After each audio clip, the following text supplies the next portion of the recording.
Remember those movies that just stick with you? In 1986, Crocodile Dundee was that movie. Some cast members found love, others walked away from fame, and a few left us far too soon. From unexpected romances to complete life transformations, their stories will surprise you. So, what really happened to this cast after the camera stopped rolling?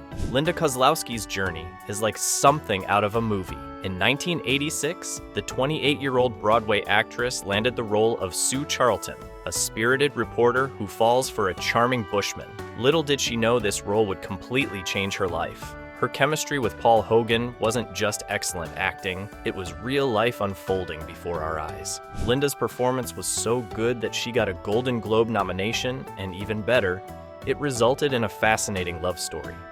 Linda and Paul got married in 1990, a marriage that made headlines because Paul had divorced his wife of many years to be with her. But Hollywood isn't always kind to its stars. While the Dundee films made Linda famous, it was challenging for her to find meaningful roles afterwards. Her frustration grew with each B-movie offer. In a heartbreakingly honest confession, she revealed, "These straight-to-video schlocky films I was getting were giving me an ulcer because I was the only one on the set that cared about anything." Between her artistic frustration and her desire to start a family, she made the bold choice to walk away from acting in 2001. The fairy tale romance with Hogan didn't last either. They divorced in 2014, citing the simple but profound reason that they just didn't have anything in common. Today, Linda is 67 years old, and she splits her time between Los Angeles and Marrakesh, where she runs a tourism business with her new partner, Moulay Hafid Baba. Unlike Linda, John Mayall was already a legend in Australia when he stepped into Walter Wally Riley's shoes. John started doing radio plays as a kid.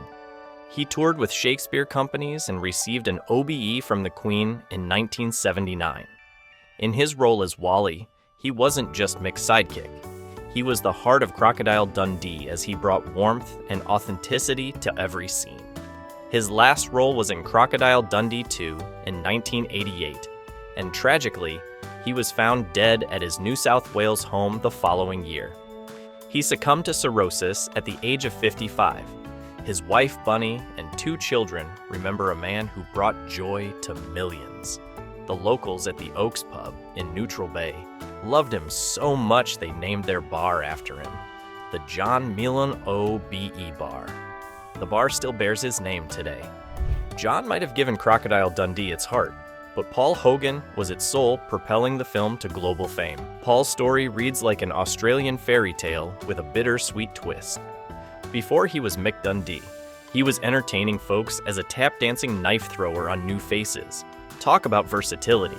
The Paul Hogan Show had already made him a household name in Australia, but Crocodile Dundee, that turned him into an international sensation at the age of 47. Not bad for a guy who started as a rigger on the Sydney Harbour Bridge. But fame came with its price tag. His romance with Linda Kozlowski led to what Australian media dubbed Australia's ugliest celebrity divorce from his first wife, Nolene Edwards. Then there were the career choices. He famously turned down the lead in Ghost, opting instead for sequels that never quite captured the original's magic. From 2003 to 2010, he battled tax authorities, though he was eventually cleared and even joked, "I did them like a dinner." Now at 85, he's mostly out of the spotlight, though he made headlines in 2022 when controversy erupted over homeless people camping outside his Venice mansion. Recent times have brought new worries, with concerns over his son Chance and his grandson Jake's legal troubles at Sydney Airport. While Paul Hogan became the face of Crocodile Dundee worldwide, David Gulpilil brought the film an authentic connection to Australia's rich Indigenous culture. David's journey to stardom is simply incredible. Born in Arnhem Land, he was a traditional ceremonial dancer and hunter with the Yolngu people before anyone thought about putting him in front of a camera. His role as Neville Bell in Crocodile Dundee showed the world a different side of Indigenous Australia.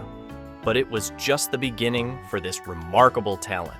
After Dundee, his star really began to rise.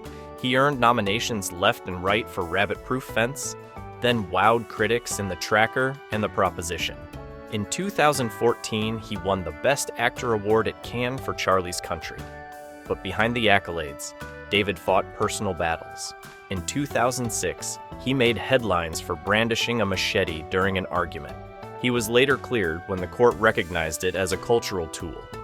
Life got tougher when alcohol fueled several domestic violence incidents that got him imprisoned. After prison, he achieved sobriety and returned to acting with renewed purpose.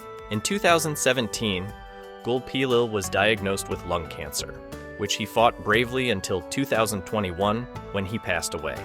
He left behind 3 wives, 7 children, and a legacy that opened doors for Indigenous actors in Australia. From David's groundbreaking journey, we move to Reginald VelJohnson, who turned a small role as Gus the limo driver into a launch pad for an incredible career. Remember that friendly face behind the wheel? 2 years later, he was trading quips with Bruce Willis as Al Powell in Die Hard. Talk about a career upgrade. He made that police officer role his signature, appearing in Die Hard 2, Turner and Hooch, and countless TV shows. You've probably seen him in CSI Crime Scene Investigation, That's So Raven, or Will and Grace. He became television's go-to authority figure. In 2017, his fans got a scare when a website falsely reported his death from a heart attack. The good news? At 72, he's still going strong, popping up in shows like The Rookie and Call Me Kat. Sometimes the smallest roles lead to the biggest journeys. Speaking of fascinating paths, Steve "Crusher" Rackman's journey to playing Donk is one for the books. Before he was melting hearts with that famous kiss scene with Mick Dundee, he was bringing crowds to their feet as a professional wrestler. Imagine facing Andre the Giant in front of thousands of roaring fans. That was Steve's life.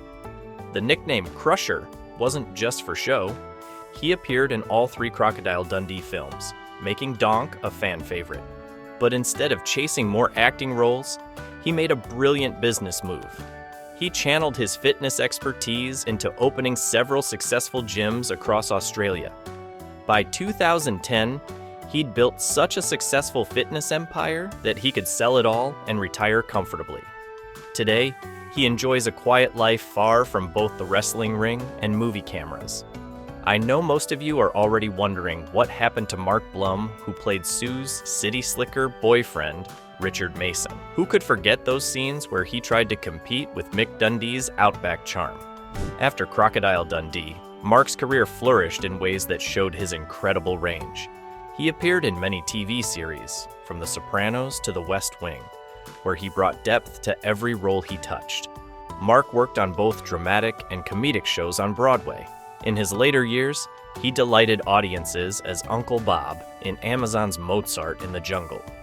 Tragically, he became one of the entertainment industry's early losses to COVID-19 in March 2020, leaving us at 69. His wife, actress Janet Zarish, and countless fans remember a man who never gave less than his best.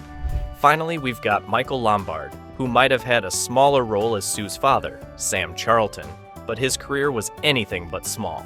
Over 50 film and TV roles fill his resume, from spine-chilling appearances in Pet Sematary to sophisticated turns in The Thomas Crown Affair. Unlike many of his co-stars, Michael preferred to let his work speak for itself, staying away from the spotlight and gossip columns. He continued acting well into his senior years, bringing that same reliable professionalism to every role.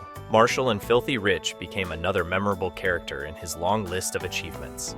When he passed away in August 2020 at 86, he left behind a legacy of quiet excellence. Who was your favorite Crocodile Dundee actor, and whose story caught your attention the most? Let me know in the comments below, and make sure to subscribe to the channel for more amazing content.